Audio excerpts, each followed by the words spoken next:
एक तो करेंसी का जो आपका पीकेआर का जो इम्पैक्ट है, जो आपकी करेंसी डिवैल्यूएशन का इम्पैक्ट है, सेक्टर के ऊपर कम है। दूसरा डाइवर्सिफिकेशन भी है इन टर्म्स ऑफ पाकिस्तान की economy, boom and bast cycle आते रहते हैं। तो कभी डिमांड कैसा है, डिमांड फ्लक्चुएशन बहुत ज़्यादा है, वॉलेटिलिटी बहुत ज़्यादा है, जिसको टेक सेक्टर बड़ा अच्छा कवर कर लेता है। तीसरा जो है एडवांटेज वो ये है कि जो आप प्राइसिंग कर रहे होते हैं वो इंटरनेशनल लेवल की कर रहे होते हैं, उसके ऊपर डिस्काउंट देके बाकी जो मैन पावर है आपकी, वो जो कॉस्ट है वो आपकी लोकल करेंसी में होती है, पीकेआर में होती है। जैसे आपका मैन पावर मेजरली पाकिस्तान में बैठा हुआ है, जो आप ग्लोबली सर्विस प्रोवाइड कर रहे हैं। आपने कॉन्स की बात की, कॉन्स क्या हैं, तो इसमें 2-3 मेजर रीज़न्स हैं। एक तो रिसेंटली टेक सेक्टर में इतना ग्रोथ नहीं पोस्ट की, अपार्ट फ्रॉम सिस्टम, जिसको रिसेंटली उसकी भी को ग्रोथ की क्वेश्चन मार्क थी, बट अपार्ट फ्रॉम सिस्टम अगर डॉलराइज ग्रोथ देखेंगे तो एवेंसियन देख लें, ऑक्टोपस देख लें, नेटसॉल देख लें, तो कोई डॉलराइज ग्रोथ ही नहीं है सच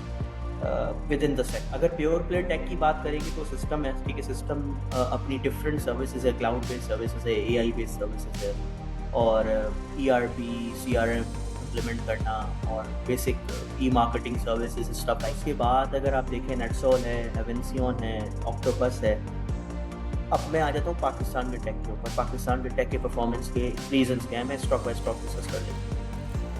सबसे पहले हम सिस्टम की बात कर लेते हैं। सर, सिस्टम में हुआ ये कि सिस्टम ने पिछले 1.5-2 साल में फ्रेंकली स्पीकिंग पाकिस्तान का कोई कंपेरिजन ही नहीं है इंडिया के टेक सेक्टर से। फ्रेंकली स्पीकिंग मैं इस पे ये नहीं कहूँगा कि we are nowhere, we have to start from something. Sir, मैं टेक में मेरा जो बाय कॉल है वो सिस्टम ही रहेगा।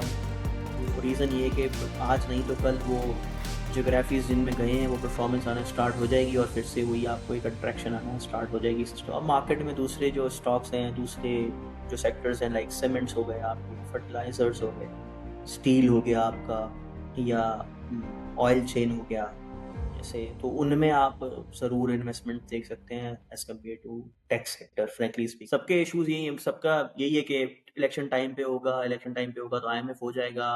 जो नई गवर्नमेंट आएगी वो इनिशियली बड़े हार्श मेजर्स ले रही होती है, उसके बाद पॉपुलिस्ट मेजर लेती है अगले आखिरी 2 साल में।